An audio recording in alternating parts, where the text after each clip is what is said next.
Bonjour à tous et bienvenue sur la chaîne Le Café des Red Devils. Alors aujourd'hui, vidéo un peu différente. Pas de match de Manchester United cette semaine car c'est la trêve internationale. Mais je vais en profiter justement pour revenir sur 5 points. 5 points intéressants et importants à retenir juste avant cette trêve internationale. Par rapport à Amorim, les joueurs, ce qui se passe autour de Manchester United. On va revenir ensemble dessus. Je vous souhaite une bonne vidéo. Encore une fois, abonnez-vous, likez et commentez un maximum. Ça fait booster la chaîne et ça me motive.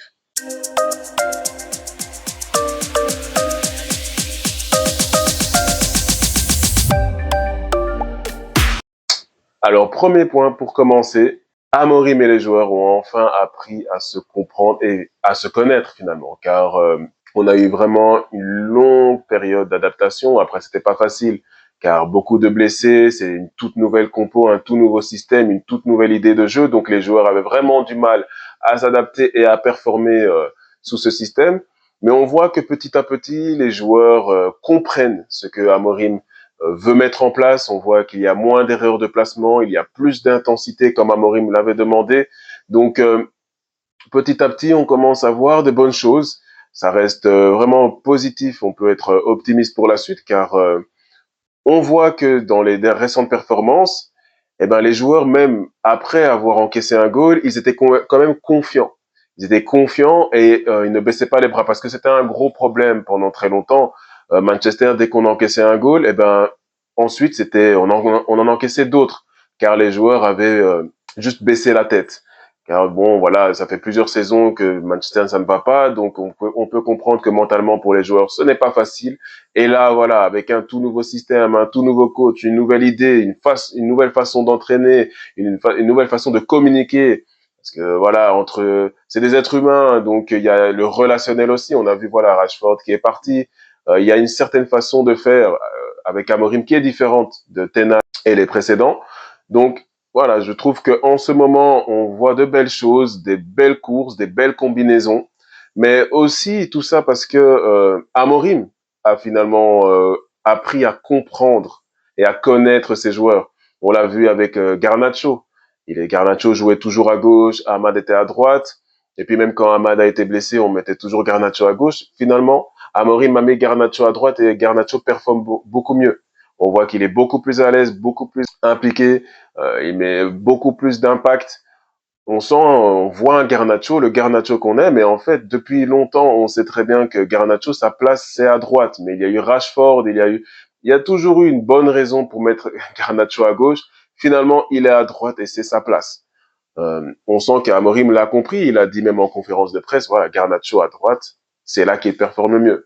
On l'a vu aussi par rapport à Casemiro. Casemiro, Amorim lui demandait, car dans son système, il demande beaucoup de pressing, un bloc haut, mais c'est très difficile pour un joueur comme Casemiro qui, à son âge, il n'a plus trop les jambes. Donc, c'est très difficile pour lui d'aller presser, il n'a pas la vitesse, mais par contre, depuis qu'Amorim lui a enlevé cette tâche d'aller presser, et lui demande plutôt de défendre plus bas, c'est un tout autre Casemiro. C'est le Casemiro que l'on aime voir, c'est le Casemiro qu'on a vu lors de sa première saison. C'est un Casemiro magnifique et très important, très intéressant. Ce Casemiro-là, on le veut pour jusqu'à la fin de saison. Il va être très important parce qu'il a un leadership et puis il a ce sens du placement. Et bon, voilà, il lâche toujours des tacles. On l'a pas acheté pour rien et Casemiro, c'est quand même un joueur qui a gagné 5 Ligues des Champions, je pense, avec le Real Madrid. Voilà, le voir tout d'un coup plus performer et être l'ombre de lui-même, c'était pas normal. Maintenant, on revoit un Casemiro qui est en pleine possession de ses moyens. Donc c'est très intéressant. C'est justement ça, il fallait un temps d'adaptation pour Amorim, pour connaître ses joueurs.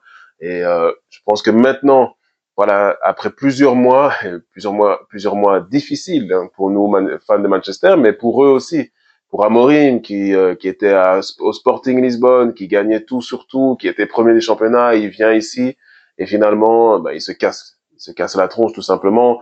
Mais on sent que voilà, son côté têtu qui a qui pouvait un peu être nous irriter au début. Pourquoi? Parce que on savait que son système est intéressant, certes, mais peut-être qu'il y avait un problème de timing, dans le sens où peut-être qu'il aurait dû venir la saison prochaine pour avoir ses joueurs et impliquer vraiment son football et son idée. Maintenant, on l'a pris plus tôt, c'est très bien, Ten Hag, ça n'allait plus. Il y avait Van Nistelrooy, le board a décidé de pas continuer avec lui. On a fait venir Amorim, qui était très bien coté. Hein. Il était voulu aussi à Manchester City, donc finalement il est chez nous. Voilà, on l'a fait venir pour ses idées, donc il a voulu installer ses idées, mais le problème c'est qu'il n'a pas les joueurs pour. Et avec toutes ces idées, le pressing et tout ça, il y a beaucoup de joueurs qui avaient tout simplement du mal. On prend De Ligt, Maguire, qui eux défendre haut c'est compliqué car dans leur dos ils n'ont pas la vitesse pour revenir. Chose différente parce que avec Yoro, Aiden Heaven qui eux ont cette vitesse justement pour pouvoir couvrir dans leur dos, mais De Ligt et Maguire sont beaucoup plus à l'aise dans un bloc bas. Et ça aussi, Amorim l'a appris, l'a appris à ses dépens aussi avec certaines défaites. Donc voilà, petit à petit, on sent qu'il y a un rodage. Il faut Amorim a commencé à faire des concessions et il doit tout simplement attendre le mercato estival. Voilà, tenir jusque-là, essayer de remporter l'Europa League et se qualifier pour la Ligue des Champions. Et au mercato estival, voilà, il va avoir le temps de pouvoir recruter les joueurs qu'il désire et avoir toute une pré-saison aussi. Ça va être très important pour préparer les joueurs au maximum et au mieux. Donc voilà, c'était un point que je trouve qui est vraiment très frappant, c'est vraiment la compréhension entre Amorim et les joueurs. Euh, c'est au top et je pense que c'est de très bon augure pour la suite. Mon deuxième point, je voudrais parler d'un joueur et m'excuser. Bruno Fernandes, je l'ai critiqué, je suis tombé dessus. J'ai du mal en fait avec cette personnalité où il râle, il lève les bras et tout ça. Bref, je m'excuse et je ne dirai plus rien car Manchester United ne serait absolument nulle part sans Bruno Fernandes. C'est clairement notre meilleur joueur depuis des années, notre meilleur recrue depuis Sir Alex Ferguson. Voilà, je pense que Bruno Fernandes mérite son brassard de capitaine. Il peut déplaire dans son comportement, mais sur le terrain, c'est le meilleur et il state toujours. Goal, assist cette saison encore. Il est à 31 goals et assists. Il enchaîne. Ça fait depuis qu'il est là, il est pas en dessous de 20 goals et assists. Enfin, c'est un des meilleurs à son poste, il faut le dire. Et voilà, je voulais m'excuser auprès de Bruno Fernandes. Vraiment, merci capitaine, merci Bruno, merci d'être là. Parce que l'été passé, il a reçu des offres, c'est ce qu'il nous a dit en conférence de presse, enfin en interview. Il avait des offres pour quitter Manchester United malgré ça. Bon, après une discussion avec Ten Hag, le board, le projet et tout ça, il a décidé de rester et de croire en ce projet, en United, dans cette équipe, en ce club qu'il aime vraiment et ça se voit, ça se ressent et c'est peut-être pour ça aussi qu'on voit tous ces petits gestes de frustration qui pouvaient peut-être m'énerver, mais c'est moi, je ne comprenais juste pas bien ta façon de t'exprimer. Non, vraiment, Bruno Fernandes, merci. Voilà, je voulais revenir sur lui parce que je suis tombé dessus et c'était une erreur. Voilà, faut reconnaître ses erreurs. Quand ce sera le cas pour d'autres joueurs, je le ferai aussi. Mais en attendant, voilà, Bruno Fernandes, c'est notre meilleur joueur. C'est celui qui, vous vous rendez compte, les stats qu'il a, s'il avait un vrai numéro 9 devant lui.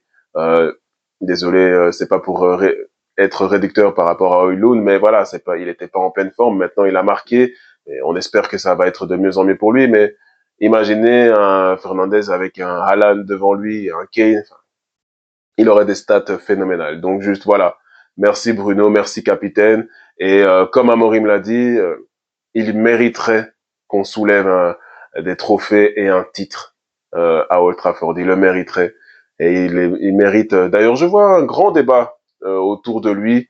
Est-ce que Bruno Fernandes est une légende de Manchester United? C'est très difficile à dire vu que Manchester United est dans une des pires périodes de son histoire. Mais un joueur comme Fernandes qui malgré tout reste performant aussi, ça laisse. Je suis assez curieux de voir vos avis là-dessus. Je sais pas trop me prononcer. Je pencherai vers un oui. Je pencherai vers un oui, car en mon sens, Bruno Fernandes, s'il était dans les équipes précédentes de Manchester United, il serait probablement titulaire aussi et il aurait les trophées et il serait peut-être reconnu à sa juste valeur finalement. Donc, dites-moi un peu en commentaire ce que vous pensez. légende ou pas, Bruno Fernandes. En attendant, voilà, merci capitaine, merci Bruno, et j'espère que ça va continuer comme ça encore pour le reste de la saison et pour le reste de ta carrière à Manchester United. Alors les blessures, on a vu donc malheureusement Eden Evans sortir sur civière contre Leicester lors de la deuxième période. Apparemment quand même, Amorim serait plutôt optimiste, plutôt positif. On l'aurait vu sortir en marchant seul. Bon, il avait une espèce de botte comme un plâtre, comme ça, je ne connais pas le terme malheureusement, mais il marchait seul, donc c'est plutôt positif. Donc restons optimistes pour Eden Heaven. Maintenant, pas de changement pour Martinez, il ne jouera pas avant la saison prochaine. Ahmad, qui ne devait pas jouer avant la saison prochaine non plus, apparemment serait plus proche d'un retour que l'on pensait. Donc on l'a vu marcher sans béquille, c'est bon signe. Peut-être qu'il sera présent pour la fin de saison et pour nous aider à soulever l'Europa League. Qui sait, ce serait beau. On a besoin de Ahmad. Ahmad était clairement notre joueur avec Bruno Fernandes et Martinez, malheureusement. Et ça nous a quand même fait mal qu'il soit blessé. Donc, s'il pouvait revenir avant la fin de saison et nous aider à aller remporter l'Europa League, on est plus que preneur. On a vu Mount qui est de retour. Il était sur le banc contre Leicester. Il sera sûrement impliqué dans les prochains matchs après la trêve internationale contre Nottingham Forest, City, Lyon. On a des gros matchs, hein, j'en parlerai, mais c'est une bonne chose aussi parce qu'on a besoin. On a besoin d'un maximum de joueurs pour pouvoir faire tourner aussi. Parce que bon, en championnat, voilà, on n'a plus rien à jouer et en Europa League, c'est notre seule compétition à jouer. Il va falloir faire des choix sur les joueurs qui joueront les matchs de championnat, car à la fois, on n'a plus rien à jouer, mais en même temps, on peut pas se permettre de perdre et de descendre et de finir même juste au-dessus de la zone de relégation. C'est quand même Manchester United, même si on n'est pas relégué et qu'on gagne l'Europa League, il faut quand même être le plus haut possible et ce serait bien quand même de repasser dans la première partie de tableau. Donc voilà, Mount qui est de retour, c'est une bonne chose. Luke Shaw serait proche d'un retour aussi. Donc Luke Shaw, je sais jamais comment prendre cette nouvelle parce que une fois il est de retour, il revient titulaire, il est magnifique, on l'adule, Roberto Carlos, on le compare à Roberto Carlos, Shawberto Carlos, enfin bref, et après il se reblesse. C'est toujours assez frustrant avec lui. Maintenant, comme Amorim l'a dit, il prend du temps, il prend le temps pour faire revenir les joueurs et éviter qu'il y ait justement des rechutes. Donc on espère que quand il reviendra, il sera là pour de bon et qu'il pourra performer parce que Luke Shaw en forme, c'est titulaire. Ça, il y a rien à dire, c'est titulaire. Donc avoir Luke Shaw bientôt de retour. Et voilà, il semblerait quand même que les nouvelles soient plutôt bonnes par rapport aux blessés. Il y aurait quelques retours donc pour les matchs d'après la trêve internationale. Donc c'est bon signe, c'est bon signe. On espère juste qu'il n'y aura pas de blessures durant la trêve internationale pour ceux qui ont été appelés par leur sélection et qu'on va récupérer un maximum de joueurs. On en a besoin, on a besoin de joueurs. On a eu beaucoup de blessés.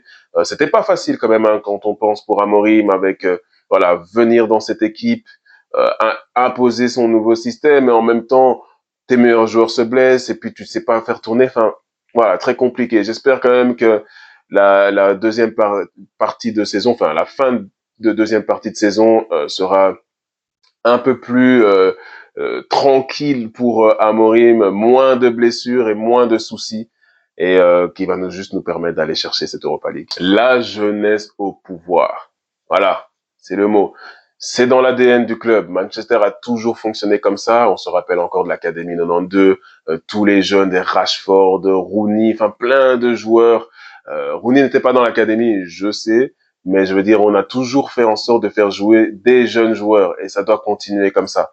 Manchester doit faire confiance et Amorim a commencé à faire confiance à nos jeunes et nos jeunes ont du talent, nos jeunes sont impactants et nos jeunes ont du caractère. Donc voilà, on a vu des Collier, on a vu Obi, on a vu Aiden Heaven, Yoro, Hamas maintenant qui est rentré lors de son anniversaire contre Leicester. Enfin, voilà, avec Mainou qui est blessé aussi. Franchement, je suis très optimiste pour ça, pour l'avenir. On a vraiment de très bons jeunes joueurs. Il faut faire confiance, il faut bâtir une équipe avec eux et qu'ils soient dans la rotation et qu'ils jouent parce que vraiment ces jeunes-là, ils en veulent. Et quand ils sont sur le terrain, eh ben, ils ne se laissent pas faire. C'est des petits jeunes, mais parfois, comme Aiden Heaven, il a 17 ans, 18 ans, 17 ans. Le gars, on dirait qu'il en a 30. Son intelligence de placement, son intelligence de jeu, il joue avec de l'expérience. Enfin, nos jeunes, vraiment, voilà, c'est la jeunesse au pouvoir et je pense que c'est une des choses qui pourrait nous faire nous sauver, nous faire une meilleure deuxième partie de saison. Quand je dis une deuxième partie de saison, c'est vraiment juste après la trêve internationale, c'est la ligne droite. Donc, il pourrait nous aider à faire une bonne ligne droite et à accomplir ce qu'on doit accomplir. Et voilà, je suis très optimiste. J'en parle très souvent des petits jeunes. J'adore en fait. Parfois, je regarde quelques matchs des U18 et tout ça, et je trouve que c'est vraiment dans l'ADN du club et que Manchester doit faire confiance. Il faut pas qu'on se perde. On s'est perdu à un moment donné à acheter toujours des gros joueurs à des prix faramineux. Non, on doit acheter des joueurs, c'est sûr. Pour être compétitif, il faut acheter des grands joueurs, mais il faut plus dépenser autant. Achetez quelques joueurs, mais faites confiance aux jeunes. Voilà. Moi, j'ai confiance en cette jeunesse.